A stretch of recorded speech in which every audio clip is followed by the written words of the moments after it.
Tadi yang di-upload tadi itu masih potongannya aja. Ini kita lebih luaskan lagi. Nih, jari yang ini hablum minallah hablum Warahmatullahi minannas. wabarakatuh. Ahlan wa sahlan bihadurikum. Selamat datang lagi di channel Syekh Rashid, channel terajib di seluruh Indonesia. Channel ini insya Allah akan mengupas tentang tutorial dalam secara Islamik, dan ada sholawat, dan ada murotal, dan ada ceramah. Jangan lupa like, subscribe, dan share semua video yang ada di channel Syekh Rashid. Insya Allah akan membawa manfaat dan membawa kebaikan kepada seluruh umat manusia yang ada di dunia. Wassalamualaikum warahmatullahi wabarakatuh. Assalamualaikum warahmatullahi wabarakatuh. Waalaikumsalam. Apa kabar guys yang ada di seluruh dunia dan Indonesia? Kalam hikmah kita pada hari ini. Dalam lontaran anak panah ada beberapa filosofi yang diajarkan. Ketika kita memasangnya, kita sedang ikhtiar. Kenapa begitu?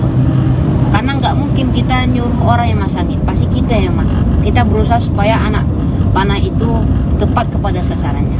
Ikhtiar.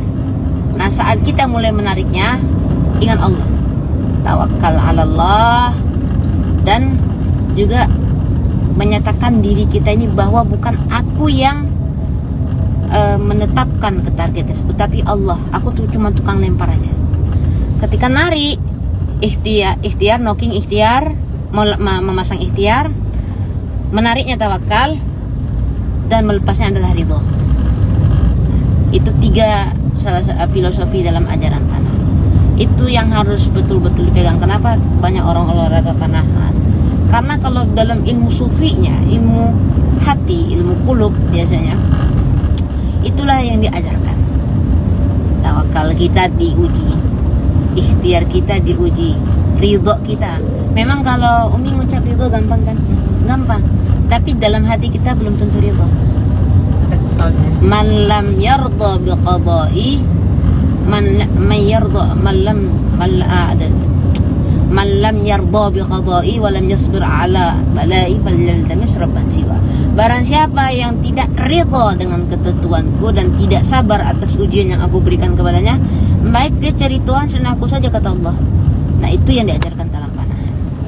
Jadi teman-teman, dengan mata kita gunakan, pikiran kita gunakan, hati kita gunakan. Asah betul-betul mata, dan tapi biasanya jangan dengan amplas yang tinggi ya. Jangan sampai diasah betulan. Asah maksudnya itu betul-betul dipelajari lagi ilmu mukasyaf, ilmu hati, ilmu akal, mempertajam mata, mempertajam hati kita. Nah, itu wallahu a'lam bissawab. Masya Allah, itu hikmah kita. Jadi tadi ini sedikit berbagi pengalaman teman-teman. Alhamdulillah tadi HBA kita ya Mia sudah ada progres, walau masih ada yang beberapa dibutuhkan ketegasan sama kuda cit pakai kaki itu juga, tapi masih nggak kerasa gitu.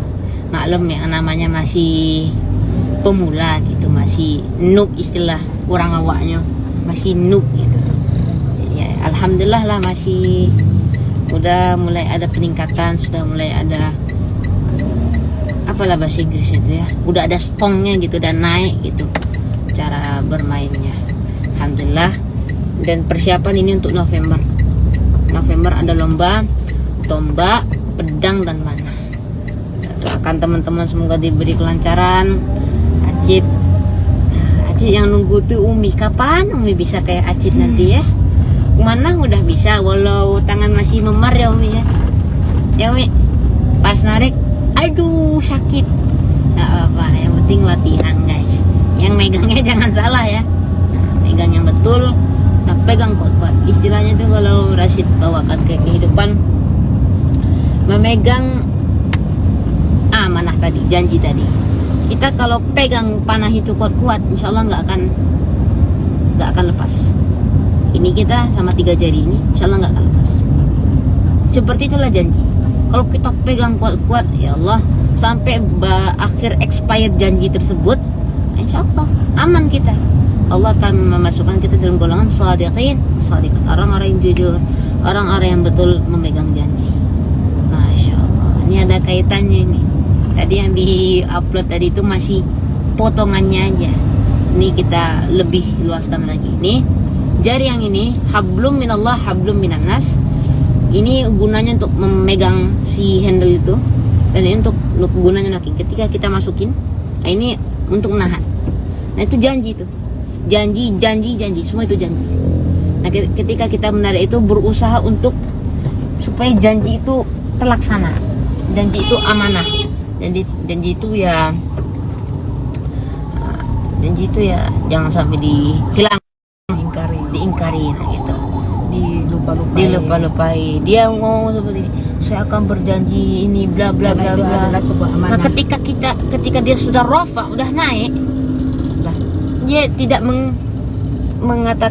melaksanakan janji itu dengan sebaik mungkin. Contohnya Umi berjanji, saya akan menjadi saya akan membuat anak saya menjadi anak yang cemerlang dan anak yang paling kinclong seluruh. Nah, walhasil kalau nggak diapakan janjinya, anaknya bakal jadi kinclong, jadi kumul jadinya, jadi tidak bersih. Ya semoga nggak jadi kayak gitu ya Umi ya. Insyaallah jadi bersih lah insyaallah ya. Amin ya rabbal alamin. Ketika kita melepas, masih banyak jerawatnya. Itu masih maklum itu Umi.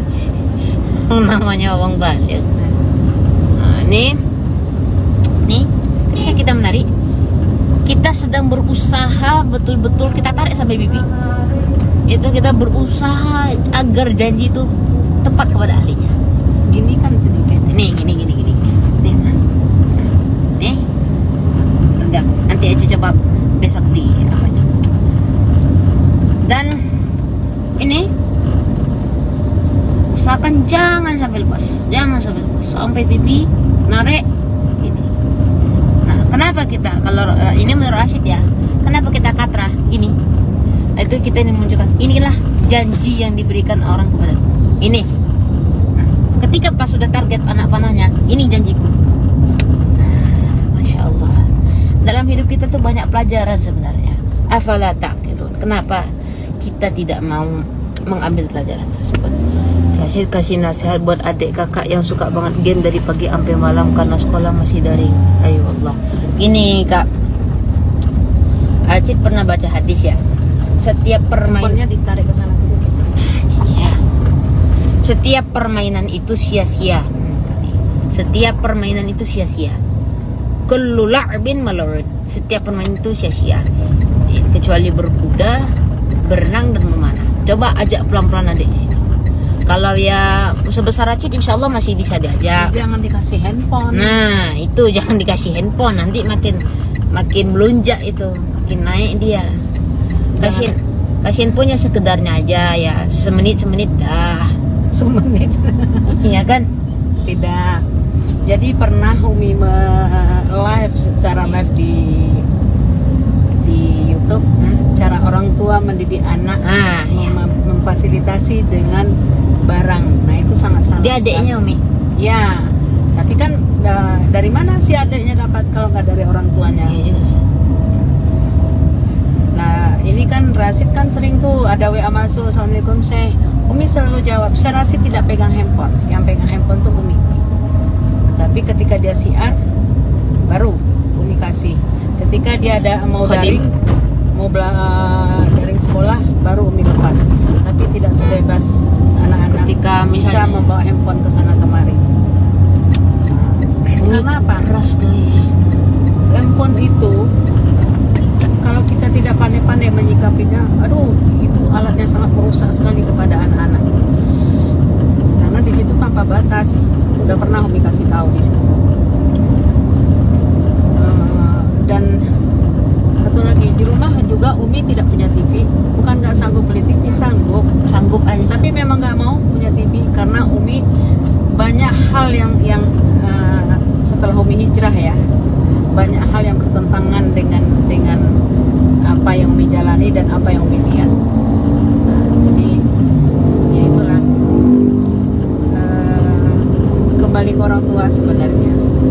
Kalaupun kita bertanya, kalau orang tua dapat jawabannya, dapat caranya. Kalau orang tua kita tidak melaksanakannya, sama juga bohong. Nih contohnya si Rashid ini, biarpun dia berlatih, bukan tidak ada sanksinya, pasti ada sanksinya. Selama tidak mematuhi peraturan yang diberi, itu tidak akan dilakukan. Nah, tujuan ke sana apa? Latihan ya latihan. kalau hanya untuk main-main mending pulang. Ngapain di situ buang waktu?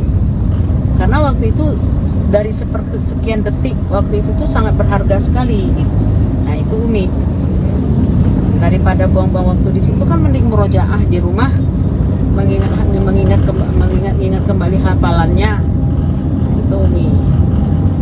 Jadi Umi memang ekstra tegas ke Rashid karena demi kebaikan dia ke depannya. Itu contoh yang bisa diambil dari Umi. Ketegasan kita marah anak, mukul anak, itu bukan karena kita benci, tidak, tapi karena kita sayang akan masa depannya. Nah, tapi ini kadang ada juga orang tua itu melampiaskan masalahnya itu ke anak. Itu beda orang tuanya, itu orang tua yang salah. Ngapain anak dia lampiaskan sakit hati ke suami atau apa ke anak? Emang anak tuh tahu apa? Kan begitu, baliknya kan ke situ lah. Itu orang tua yang bodoh kalau dia melampiaskan sakit hatinya, dendamnya ke anaknya, karena anak tuh tidak tahu apa-apa. Itulah ibaratnya. Iya, Begitulah kalam faidah. senja hari ini. Dan ini dari pagi tadi nih, dari pagi guys, latihan tahan, saya rasa masya Allah. Umi padahal badannya lagi nggak enakan ini, saking capeknya. Sampai tadi malam tuh tidur nggak pakai AC dia. Dinyalakan juga AC-nya. Umi pikir Acit lupa karena kan langsung tertidur. Nah, Dirasa badannya, oh ingin oh nggak apa-apa lah. Makanya bukan Umi bilang dingin, hangat. minum vitamin B kompleks itu. Umi bilang tadi udah minum Vitamin C yang nanti minum. B kompleks belum? Nanti minum B Tapi itu kompleks. Nggak bisa Acit aktivitas itu udah di luar ya batas banget. Harus minum vitamin B kompleks, harus wajib, malah satu hari.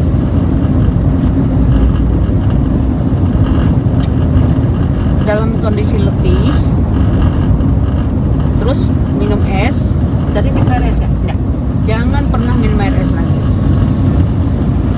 Minum air biasa langsung. Nah ini sampai di rumah langsung mandi, sholat, mandi, bersih. Kayaknya sate dibungkus saja deh, sayang maghrib. Enggak, nanti masih bisa ada waktunya. Enggak sempat. Dibungkus saja. Dingin, kuahnya Enggak. dingin. Gua di mobil makan sambil pulang. Acik ini mau dia menelantarkan sholatnya. Makanya Jadi kadang aja sakit. sholat di sana daripada nanti Nggak bisa sekarang sholat di sana itu tuh. Dengerin dia Umi.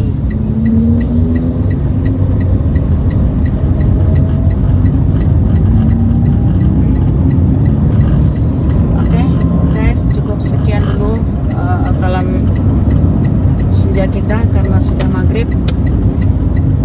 Assalamualaikum warahmatullahi wabarakatuh.